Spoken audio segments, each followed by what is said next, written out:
Hello student, in that video we are going to study the 7th chapter, that is plant growth and mineral nutrition. In that chapter the 7.1 to 7.8 and 7.10 to 7.13, this point become deleted from your syllabus. Only 7.9, that is growth hormones, can be studied in that video. The growth hormones, what is mean by growth hormones? Growth माहिती आहे तुम्हाला. Hormones means संप्रेरक. Growth hormones, you know that in our body also hormones can be secreted, that is growth hormones can be secreted in our body. Due to this growth hormones our height can be increases. Like that of there are some growth hormones which are present in the plants. Then what is meant by hormones? This term hormone was coined by firstly Starling in 1906 in Animal Physiology. The internal factors that influence the growth are called as growth hormones or growth regulators. Internal factors that influence the growth. Influence म्हणजे प्रभाव करतात, म्हणजे internal factor असे काही असतात की जे काय करतात, ग्रोथ वरती इफेक्ट करतात. That is internal factors that influence the growth, called as growth hormones or growth regulators. Regulators means to control, नियंत्रण करणारे. As they inhibit promote the growth. आता ग्रोथ हार्मोन्स आपण पाहतोय पहा किंवा growth regulators, they also inhibit the growth. काही hormones असे आहेत की जे वाढ इनहिबिट करतात किंवा प्रिव्हेंट करतात, अडथळा निर्माण करतात ग्रोथमध्ये. तर काही ग्रोथ हार्मोन्स असे आहेत की ते ग्रोथला प्रमोट करतात किंवा वाढीला चालना देतात. म्हणजेच plant growth regulators can be broadly classified into 2 categories.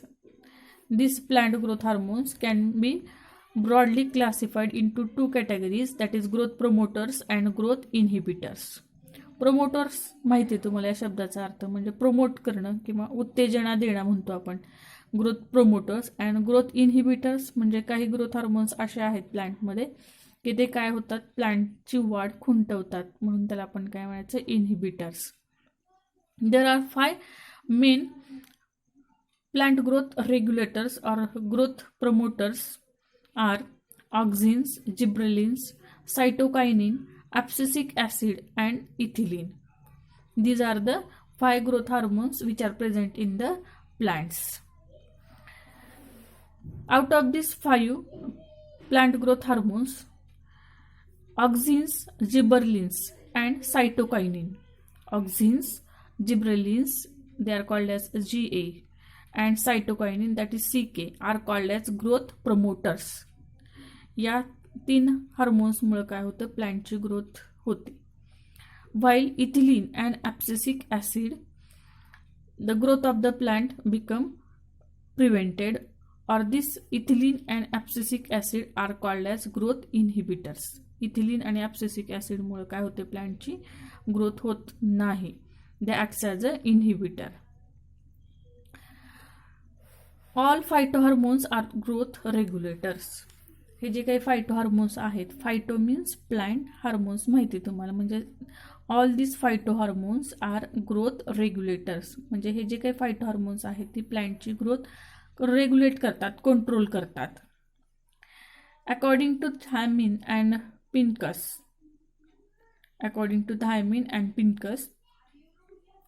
in 1948, the plant hormones are nothing but the organic substances produced naturally in higher plant in small quantity, which affect the growth or other physiological functions. या शास्त्रज्ञांच्या म्हणण्यानुसार plant growth hormones कशा आहेत किंवा काय आहेत, तर organic substance which are naturally synthesized in the higher plant in small quantity. हे जे काही ग्रोथ हार्मोन्स आहेत ते प्लांटमध्ये नॅचरली सिंथसाइज केले जातात इन व्हेरी स्मॉल क्वांटिटी, खूप कमी प्रमाणामध्ये. Will affect the growth as well as physiological functions, की जे काय करतात, प्लांटची ग्रोथ रेग्युलेट करतात, नियंत्रित करतात. त्याचबरोबर जे काही प्लांटच्या अदर फिजिओलॉजिकल फंक्शन्स आहेत ते सुद्धा रेग्युलेट करण्याचं काम करतात. मग हे कुठं तयार होतात ग्रोथ हार्मोन्स?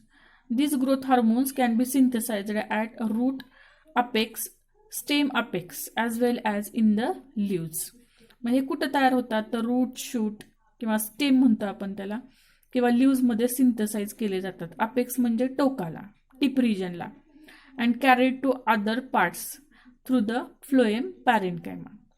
म्हणजेच थोडक्यात काय, जे रूट आहे, स्टेम आहे, त्याच्या टोकाला हे प्लांट ग्रोथ हार्मोन्स तयार होतात आणि ते दुसरे पार्ट जे आहेत प्लांटचे म्हणजे किंवा अदर पार्ट जे आहेत प्लांटचे त्याच्याकडे ट्रान्सपोर्ट केले जातात, ट्रान्सफर केले जातात. आणि कशाच्या मार्फत ट्रान्सफर होतात? तर फ्लोएम पॅरेन्कायमा. हे प्लांटमध्ये असणारा एक टिश्यू आहे फ्लोएम, माहिती आहे तुम्हाला, फूड कंडक्टिंग किंवा मिनरल्स किंवा न्यूट्रिएंट जे प्लांटमध्ये तयार होतात किंवा असतात ते ट्रान्सफर करणारा टिश्यू कोण आहे? तर फ्लोएम.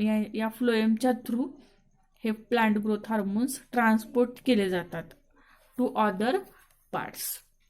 लक्षात आलं तुमच्या? प्लांट ग्रोथ हार्मोन्स हे नॅचरली प्लांटमध्ये सिंथेसाइज होतात, परंतु ते कसे असतात? In very small amount. Later on the first growth hormone that is auxin. तुम्हाला लक्षात ठेवा, या पॉइंटमधला, या चॅप्टरमधला बराचसा पार्ट काय केलेला आहे? डिलीट केलेला आहे. फक्त प्लांट ग्रोथ हार्मोन्स ठेवलेले आहेत आणि 5 ग्रोथ हार्मोन्स तुम्हाला सांगितलेत. कुठले कुठले आहेत? तर ऑक्झिन, जिब्रेलिन्स, त्याच्यानंतर सायटोकायनिन, इथिलीन आणि ॲब्सिसिक ॲसिड. हे 5 ग्रोथ हार्मोन आपल्याला पाहिजे आहेत. त्याच्यातला पहिला हार्मोन आहे auxin. Auxin means to grow. Auxin means to grow. F.W. Went in 1931 used the term auxin first. F.W. Went शास्त्रज्ञाचं नाव आहे की ज्यांनी काय केलं? ऑक्झिन ही टर्म जी आहे ती सुरुवातीला मांडली. Auxin isolated from human urine which is suffered from pellagra by Kogl and H Smith in 1931. Kogl आणि स्मिथ यांनी काय केलं? हे ऑक्झिन जे आहे ते ह्युमन युरिनमधून आयसोलेट केलं आणि त्या व्यक्तीला कुठला डिसीज झाला होता? पेलाग्रा. पेलाग्रा म्हणजे काय? The person which is affected by vitamin B. म्हणजे व्हिटॅमिन बीची डिफिशियन्सी, कमतरता भासल्यामुळे ज्या व्यक्तीला तो डिसीज होतो त्याला काय म्हणायचं? Pellagra. In plants it is synthesized in growing or meristematic points and transported to the other parts. प्लांटमध्ये हे ऑक्झिन कुठं सापडतं आपल्याला? The auxin is synthesized in the growing points or meristematic points. आता हे मेरिस्टेमॅटिक पॉइंट म्हणजे काय? कुठं असतं? तर जनरली तुम्ही रूट रिजन्स पाहिली पहा, आपण मागच्या चॅप्टरमध्ये पाहिलं होतं. समजा आपण हे स्टेम काढले, स्टेम लक्षात येते तुमच्या? स्टेम किंवा आपण त्याला काय म्हणतो? शूट असं म्हणतो, म्हणजे खोड. आणि इथं हे स्टेमचं काय आहे? अपेक्स रिजन आहे. काय आहे? अपेक्स.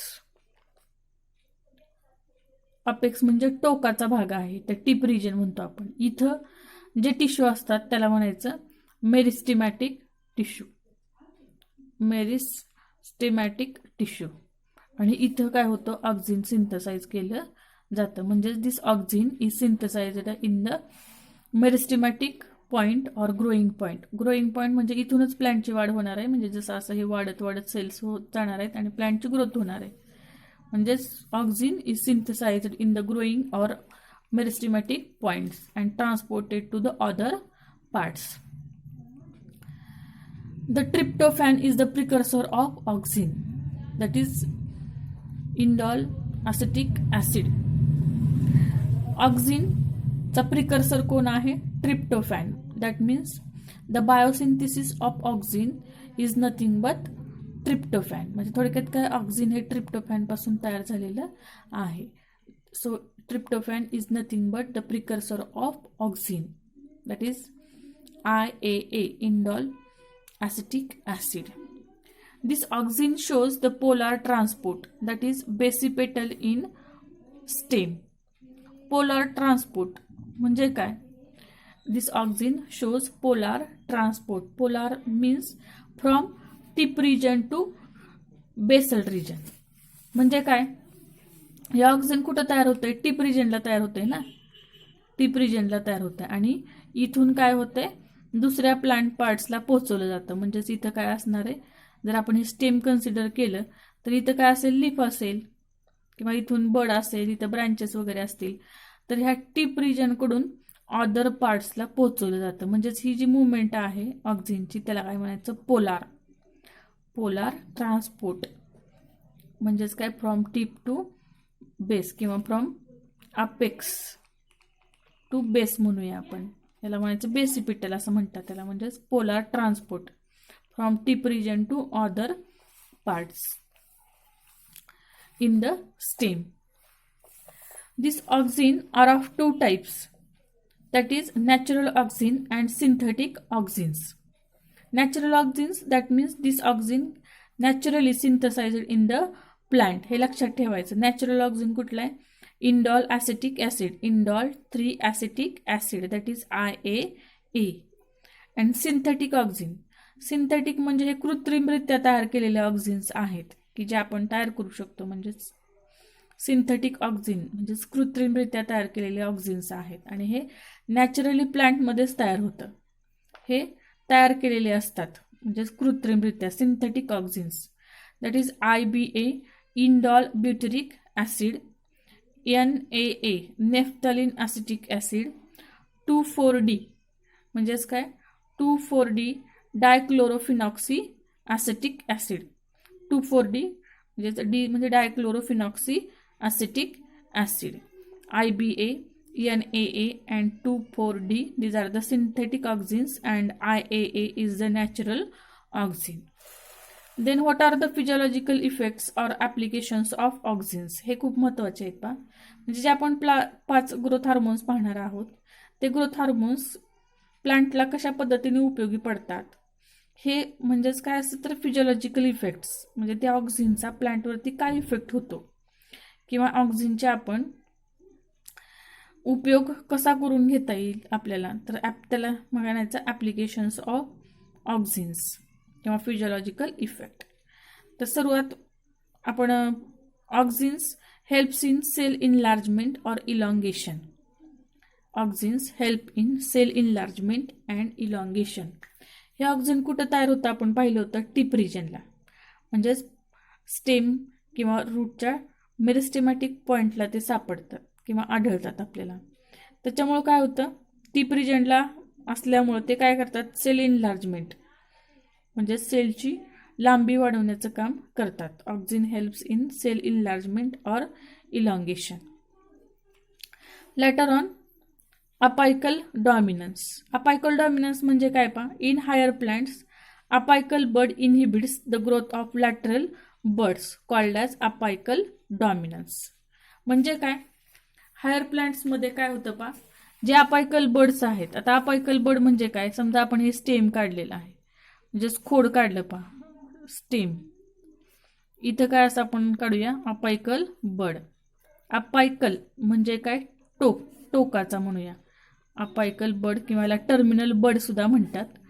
आणि हे काय आहे? हे स्टेम काढले लक्षात घ्या. हे काय आहे? त्याचं लीफ. स्टेमवरती येणारे काय आहेत? लीफ आहेत. तुम्हाला माहितीच आहे पहा हे स्टेम आणि इथं लीफच्या मध्ये काही बड येतात पहा असे कोंब आलेले दिसतात आपल्याला लीफ आणि स्टेमच्या मध्ये. याला म्हणायचं लॅटरल बड किंवा ह्याला ॲक्च्युली ॲक्झिलरी बड असं म्हणतात. लॅटरल बड. समजा आपण हे अपायकल बड काढून टाकला म्हणजे आपण काय काय वेळेस काय करतो पहा प्लांटचा आपण असं काय म्हणतात त्याला टोक काय करतो आपण काढून टाकतो म्हणजे खुडणे असं म्हणतो पहा आपण. तुम्हाला सगळ्यात उपयोगी किंवा सगळ्यात ओळखीचं म्हटलं तर उदाहरण आपण हरभरा जो असतो तो कुडतो पहा. त्याच्यामुळं काय होतं? त्याच्या लॅटरल बड्स आहेत किंवा बाजूच्या फांद्या ज्या आहेत त्या काय होतात? फुटतात जास्त. म्हणजेच काय? अपायकल बड काय करतो? ह्या लॅटरल बडची ग्रोथ होऊ देत नाही. ठीक आहे, हे असं उंच उंच झाड होत जातं. जर आपण अपायकल बड काढून टाकलं तर काय होतं, लॅटरल बड्स ग्रो होतात. याला काय म्हणायचं, अपायकल डॉमिनन्स. म्हणजेच काय, in higher plant apical bud inhibits the growth of lateral. Inhibit म्हणजे प्रिव्हेंट किंवा होऊ देत नाही. लॅटरल बडची ग्रोथ हा अपायकल बड होऊन देत नाही, त्याला काय म्हणायचं, apical dominance. When apical bud removed the lateral buds become active and branching takes place. आताच तुम्हाला दाखवलं, जर आपण हा अपायकल बड काढून टाकला तर हा लॅटरल बड काय होणार आहे, ऍक्टिव्ह होणार आहे आणि त्याच्यापासून काय होतात, अशी फांदी फुटणार आहे. त्याला म्हणायचं apical dominance. Auxin promote the cell division or cell multiplication, hence used in tissue culture experiment to produce callus. आता टिश्यू कल्चर म्हणजे काय, ऊती संवर्धन. आता तुम्ही कुठंतरी ऐकलं असेल हे ऊती संवर्धन. आपण ऊती संवर्धनाच्या थ्रू काही प्लांट्स तयार केलेले आहेत. आता ह्याच्यामध्ये काय, ऑक्झिनचा कसा उपयोग केला जातो, तर auxin promote cell division or cell multiplication, hence used in the tissue culture experiment to produce callus. आता टिश्यू कल्चर म्हणजे काय असतं पहा, लॅबमध्ये प्रयोगशाळेमध्ये आपण काय करतो, टेस्ट ट्यूबमध्ये काय करतो, आपण प्लांट ग्रो करू शकतो. त्याला म्हणायचं टिश्यू कल्चर. तर प्लांटच्या वाढीसाठी जे काही सगळं मटेरियल लागतं पहा, म्हणजे जे न्यूट्रिएंट्स म्हणतात, ते सगळं या टेस्ट ट्यूबमध्ये असतं. याला न्यूट्रिएंट मीडियम असं म्हणतात. आता हे काय खोलवरती आपल्याला बघायचं नाही, फक्त तुम्हाला सांगते, आपण प्लांटची एखादी सेल किंवा आपण एखादा टिश्यू जरी इथं ग्रो केला किंवा या न्यूट्रिएंट मीडियमवरती ग्रो केला तर त्याच्यापासून पूर्ण प्लांट तयार होतं. त्याला म्हणतात tissue culture.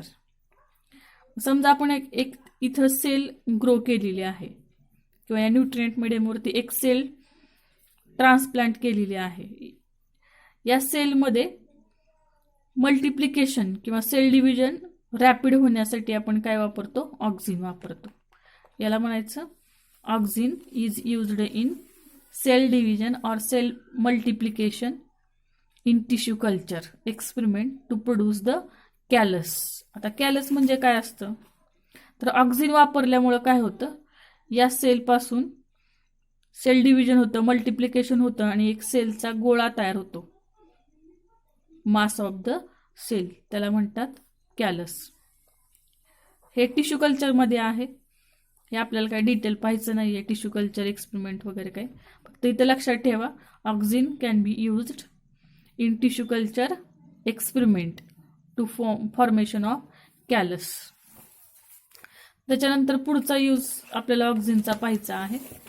Auxin 2,4-D acts as a dicot weedicide without affecting the monocot crop plants. आता हे तुमच्या ओळखीचं आहे. म्हणजे काय, डायकॉट विडीसाइड. विडीसाइड म्हणजे तणनाशक. मोनोकॉट क्रॉप प्लांट म्हणजे काय, आपण मोनोकॉट क्रॉप प्लांट्स कुठले कुठले असतात, मोनोकॉट म्हणजे एकदल वनस्पती आपल्याला माहिती आहेत. म्हणजे गहू, ज्वारी, मका हे सगळे काय आहेत, एकदल म्हणजेच मोनोकॉट प्लांट्स आहेत. आणि या शेतामध्ये आपल्याला माहिती आहे तण येतं पहा. वीड म्हणजे काय, तण. आणि ते तण मारण्यासाठी या 2,4-Dचा उपयोग केला जातो. म्हणजेच auxin like 2,4-D acts as a dicot weedicide without affecting monocot crop plant. जर आपण 2,4-D या मोनोकॉट क्रॉप प्लांटच्या फील्डमध्ये वापरलं तर फक्त ते डायकॉट विडीसाइड किंवा डायकॉट प्लांटच किल करेल, म्हणजे जे काही तण आलेलं आहे तेच मारेल. या मोनोकॉट प्लांटवरती त्याचा कुठलाही इफेक्ट होत नाही. त्याच्यानंतर पुढचा ऑक्झिनचा उपयोग काय पहा. Auxins are use to induce parthenocarpy in the parthenocarpy that is seedless fruit. म्हणजे काय, पार्थेनोकार्पी म्हणजे काय, इथं अर्थ दिलाय पहा, सीडलेस फ्रूट. आता सध्या तुम्ही पाहिले असतील की फळांमध्ये बिया नाही आहेत पहा. म्हणजे हे कशामुळे होतं किंवा त्या फळाला काय म्हणायचं, तर पार्थेनोकार्पिक फ्रूट म्हणतात. आणि हे आपण आर्टिफिशियल करू शकतो बाय युझिंग ऑक्झिन. म्हणजे ऑक्झिनचा वापर करून आपण सीडलेस फ्रूट तयार करता येतात. त्यालाच म्हणायचं पार्थिनोकार्पिक.